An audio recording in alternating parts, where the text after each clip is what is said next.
Olá, caros telespectadores que agora acompanham a programação da TV Candidez. Estamos iniciando mais um programa Espírita Nova Era, programa esse que é uma realização da AME, Aliança Municipal Espírita de Divinópolis. Como todos vocês já sabem, nosso objetivo é levar até você a proposta educativa do Espiritismo, bem como a sua proposta consoladora para os nossos corações. E no programa de hoje, nós estamos recebendo um companheiro muito especial que participou aqui do CETESP, o Seminário de Ética e Espiritualidade, na cidade de Divinópolis, que é o nosso amigo Simão Pedro, da cidade de Patrocínio, que é graduado em Direito, Administração e História, professor universitário, e veio falar no dia de hoje sobre o tema Fatos Mediúnicos do Evangelho. Bom dia, Simão, seja bem-vindo. Bom dia, muito obrigado. Sabemos que o Novo Testamento é repleto de passagens e que a mediunidade de Jesus foi apresentada de forma ostensiva e clara a todos nós. Você poderia falar de algumas passagens, de alguns acontecimentos oriundos da mediunidade de Jesus? A própria anunciação.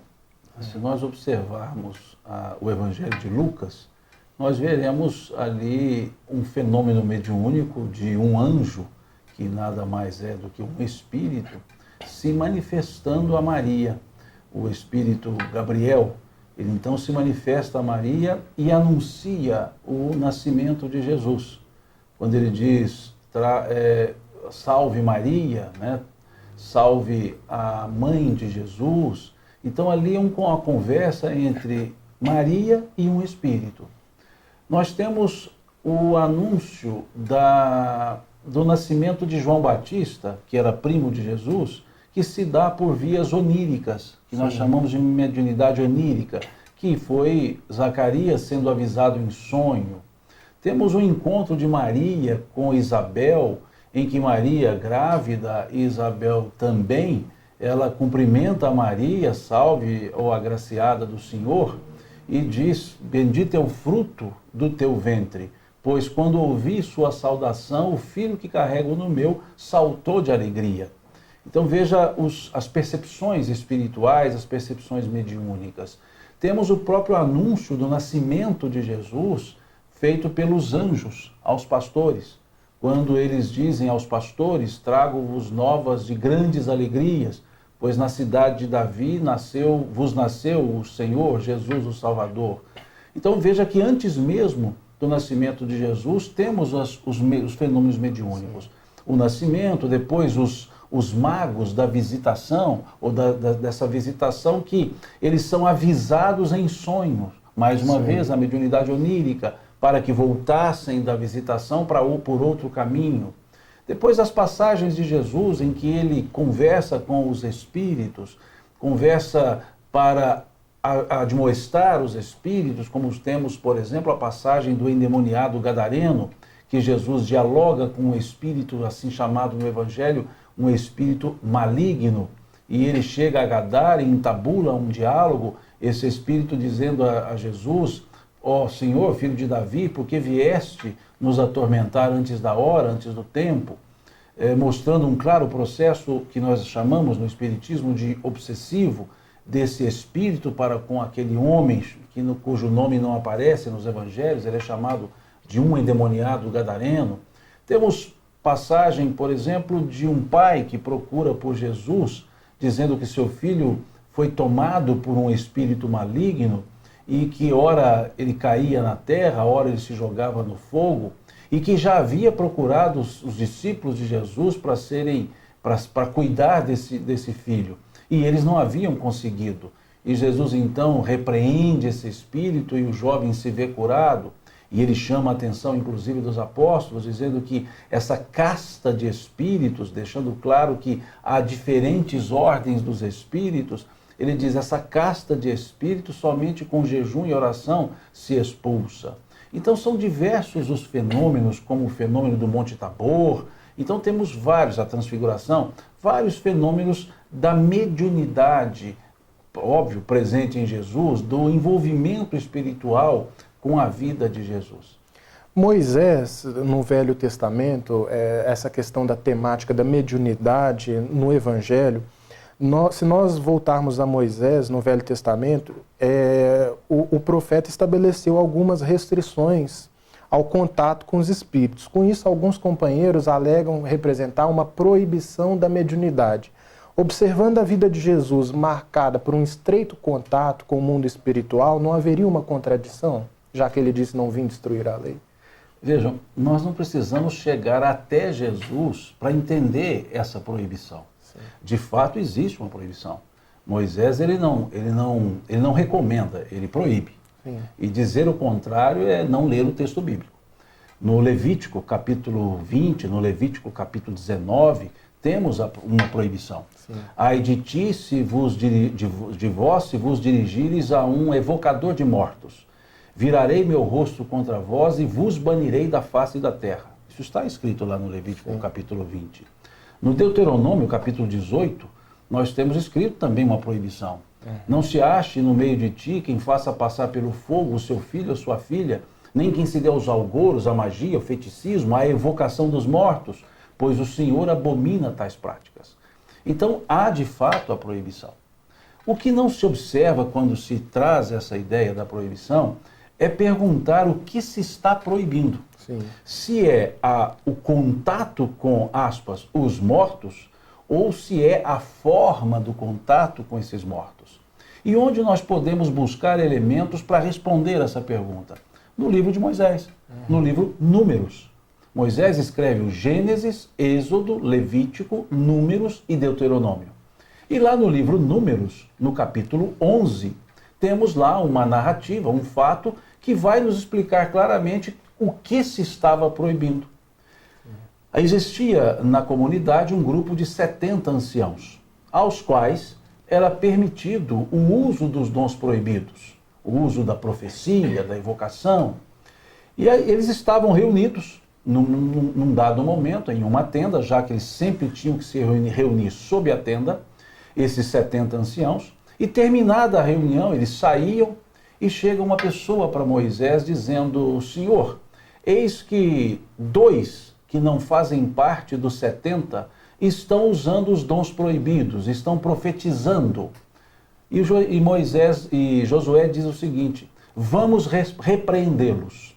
E Moisés vira-se para Josué e diz: deixai-os assim fazer. Quem nos dera se todos em Israel fizessem como esses 2.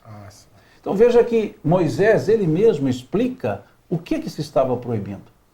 Não se estava proibindo o contato, estava se regrando a forma do contato, o objetivo do contato. Veja que esses 2, inclusive, são nominados. O texto diz: eis que 2 são eles, Eldade e Medade. O texto traz o nome dos 2. E eles não eram anciãos e tampouco fazia parte do grupo dos 70. E, no entanto, Moisés diz: quem nos dera se todos em Israel fizessem como esses 2.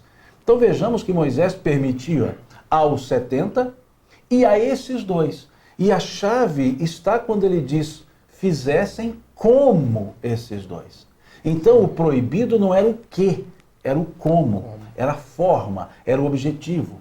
Pois as pessoas tratavam essa relação com os mortos, aspas, com os mortos, de uma forma leviana. Banal, né? Banalizando.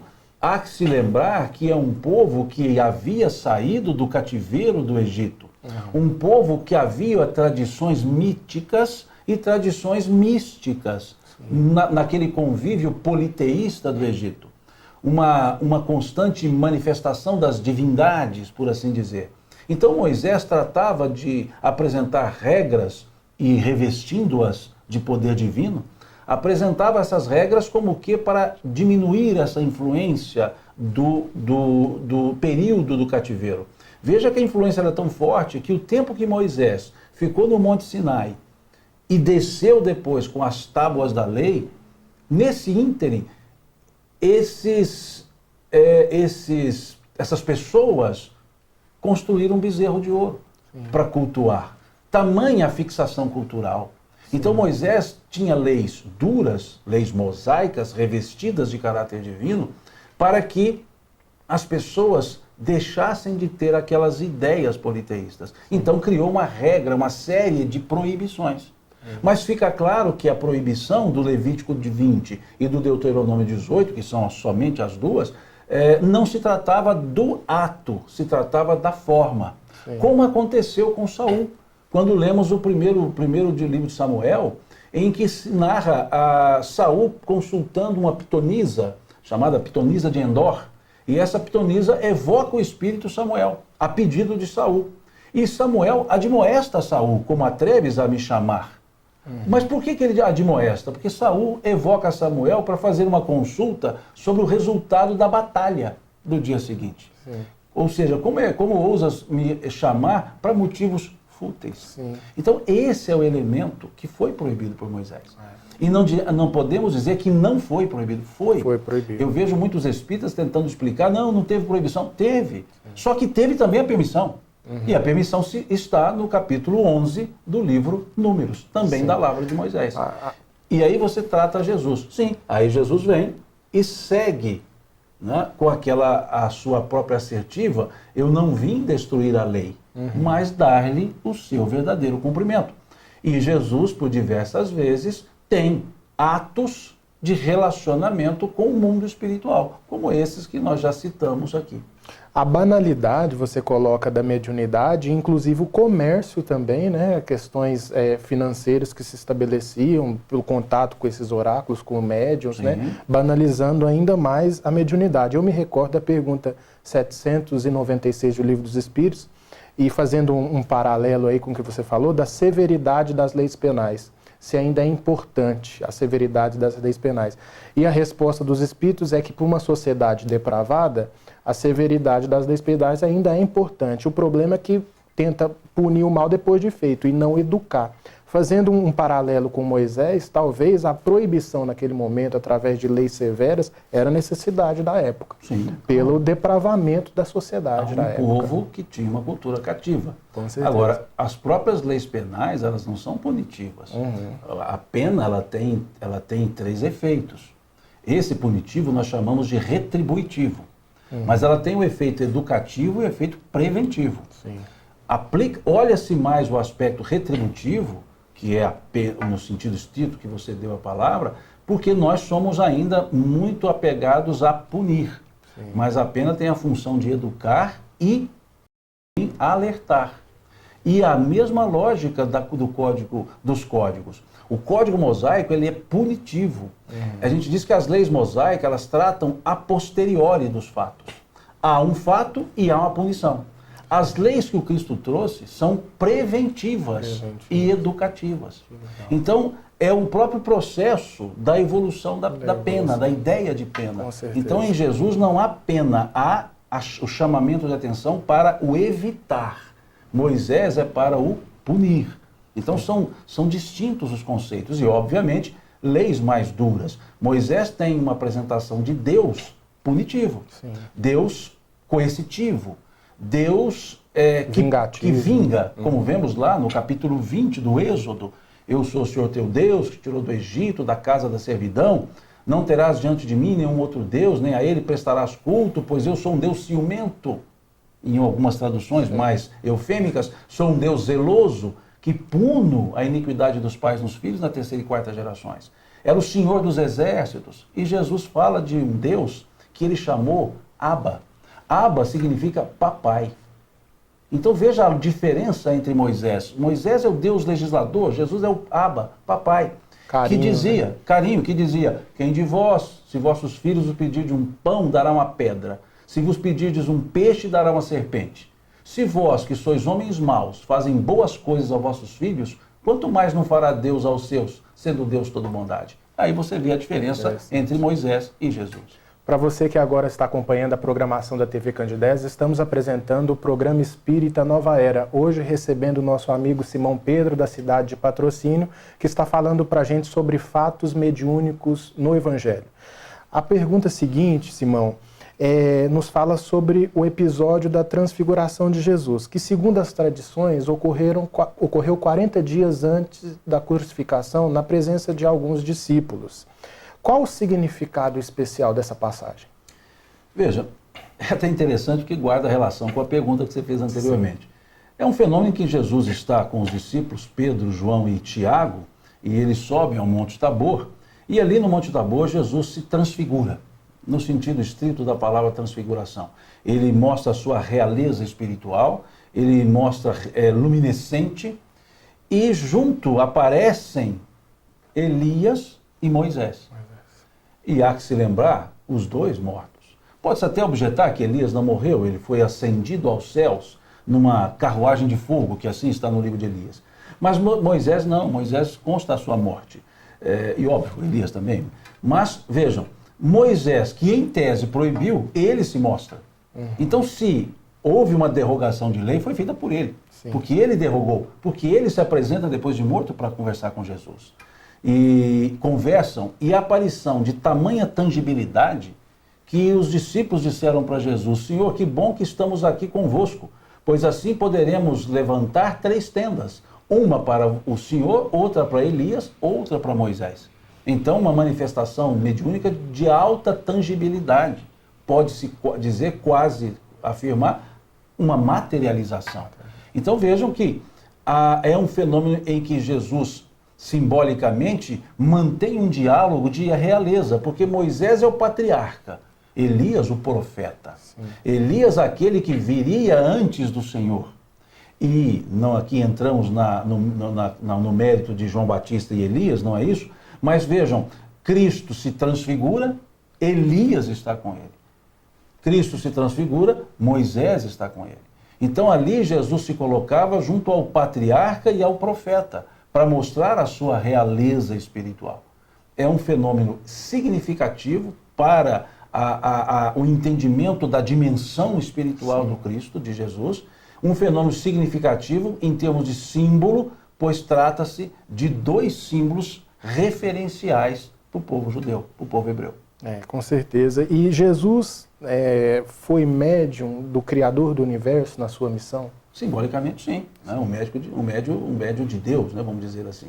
O que é médium? É um intermediário. Sim. É aquele que traz, que funciona como um intermediário entre 2 pontos. Porque muitos companheiros questionam se ele estabeleceu contato com a inteligência divina diretamente. Veja, esse aspecto do contato, a gente chama isso de epifania. São diversas possibilidades de contato. Quando Jesus dizia, meu pai e eu somos um, óbvio que em símbolo, ele quer dizer que a sua mente estava intimamente ligada à mente de Deus. Nesse sentido humano que nós damos a ideia de ligação. Jesus, ele dizia, não faço a minha vontade, mas da vontade daquele que me enviou. Ele dizia, não falo de mim, mas do meu Pai que me enviou. Aquele que a mim me ouve, ouve a meu Pai. Então são elementos simbólicos, mas que mostram essa relação de Jesus e Deus. E é importante entender isso. Jesus, ele usava, por diversas vezes, ele se referia ao Pai e ele usava pronomes possessivos. Meu Pai, vosso Pai, nosso Pai. A língua aramaica a qual Jesus falava, uma língua limitadíssima. E ele abusava dessa língua. Então dizia, meu Pai é Deus na dimensão de Jesus. Meu Pai e eu somos um. Ou seja, como ele vê. Vosso Pai é como nós entendemos Deus. Que ele muito bem colocou quando ele disse, sede perfeitos como perfeito é o vosso Pai. Se ele dissesse, sede perfeitos como perfeito é o meu Pai, não seria possível sermos perfeitos nesse nível, porque é como ele entendia Deus. Mas quando ele diz, sede perfeitos como perfeito é o vosso Pai, ele está dizendo, age em conformidade com o seu nível de conhecimento. Não fique aquém, e não há como ir além. Por isso, vosso Pai. E depois ele diz, Pai nosso, para dizer que independentemente do conceito, do entendimento mais profundo dele e menos profundo nosso, o Deus é o mesmo. Como vemos no capítulo 16 do Evangelho de João, a partir do versículo 31. Quando ele diz, chegará o dia em que pedirei ao meu Pai em meu nome, e eu já não mais vos digo que rogarei ao Pai por vós, pois o Pai é o mesmo e nos ama a todos. É interessante que o próprio Livro dos Espíritos, ali, se eu não me engano, na questão 76, fala que a definição de espíritos, né? São seres inteligentes da criação. E tem uma outra pergunta, 72, se eu não me engano, qual é a fonte da inteligência? E eles falam que a fonte da inteligência é a inteligência universal. Sim, então, quanto mais a inteligência se dilata e se aproxima de Deus, renovado é o entendimento das leis. Sim. Mas vejam, basta se observar a pergunta número 1 e a pergunta 76 do Livro dos Espíritos. O que é a pergunta número 1?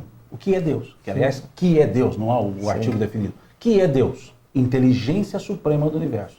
Questão 76. Que definição pode se dar dos espíritos? São os seres inteligentes da criação. Veja que quando se refere a Deus, inteligência é substantivo. É a inteligência. Quando se refere a nós, os espíritos, inteligência está adjetivada. Sim. Somos inteligentes. Nós trazemos o germe da perfeição. Nós trazemos o germe da divindade. Nós não somos inteligência, nós possuímos. É um atributo nosso advindo. O que é um adjetivo? Aquilo que advém do substantivo, aquilo que qualifica um sujeito. Então veja, nós somos qualificados com as qualidades divinas. Quando diz no Gênesis, no capítulo 27, do capítulo 1, do versículo 27 do Gênesis, imagem e semelhança de Deus, os Espíritos mostram claramente isso quando coloca inteligência em Deus, inteligentes nós. Inteligência em Deus é a perfeição. Inteligentes em nós é a perfectibilidade.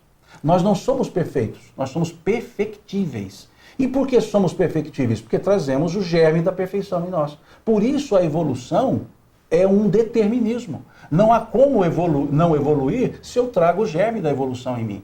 Então somos perfectíveis. Deus é a perfeição, nós somos perfectíveis. Deus é a inteligência, nós somos inteligentes. Então por isso é que nós evoluímos. Por isso é que nós, então, nos dizemos a imagem e semelhança de Deus. E Jesus chama atenção para isso, você pode verificar no capítulo 10 do Evangelho de João. Quando ele vai falar, sois deuses, e fazendo uma pergunta. Porque esse sois deuses é um salmo. E Jesus chama a atenção dizendo, o salmista não disse sois deuses? Veja, então, por que não agis como tal? É preciso entender essa dinâmica. E quando nós vamos no livro dos Espíritos, os Espíritos vão nos explicando isso. Basta fazer as correlações. A missão do homem inteligente na Terra, do Evangelho segundo o Espiritismo. Nós estamos aqui para espiritualizar a matéria, mas muitas vezes materializamos o Espírito. Com certeza. De que forma esses fatos da mediunidade do Cristo podem orientar o médium no exercício das suas faculdades? Na questão 625 do Livro dos Espíritos, nós temos lá a pergunta qual é o tipo perfeito que Deus ofereceu ao homem para servir de guia e modelo para a humanidade. E a resposta foi Jesus. A resposta talvez seja uma das menores do Evangelho. Jesus. Jesus é o nosso modelo, Jesus é o nosso guia. Então, o que deve o médium fazer? Pensar como Jesus faria o que eu estou fazendo. Como Jesus trataria as pessoas. Como Jesus se relacionaria com os espíritos, como Jesus seria o médium que eu sou. Se eu tomo isso por referência, eu começo a pautar minhas ações de uma forma tendente a ser melhor. Se eu começar a pensar como Jesus faria o que eu estou por fazer, eu tendo a tentar fazer de forma melhor. Então, espelharmos-nos em Jesus, que tratava a todos com uma consideração, não fazia acepção de pessoas, não fazia exigências prévias para cuidar das pessoas, que muitos espíritas têm esse hábito. Para distribuir uma cesta básica tem que obrigar a escutar o Evangelho primeiro, ou seja, cobra uma taxa chamada escute a palestra para depois você receber uma cesta básica. Jesus não fazia isso. Ele, quando multiplicou os pães, ele não disse assim, olha, distribua só para quem ouviu o meu sermão. Ele disse aos discípulos, dai vós mesmos a eles de comer. Ou seja, faça você o que tem que ser feito. O amor incondicional. É incondicional. Então, esse é o mestre, esse é o ser divino, no sentido simbólico, Jesus, que nós chamamos Cristo. Cristo, o ungido, o mensageiro, não que seja o seu nome, é um apelido, um título que foi lhe dado, Jesus ou Cristo, Jesus ou mensageiro. O Jesus ungido, o esperado, e é esse que nós seguimos, ao Cristo de Deus.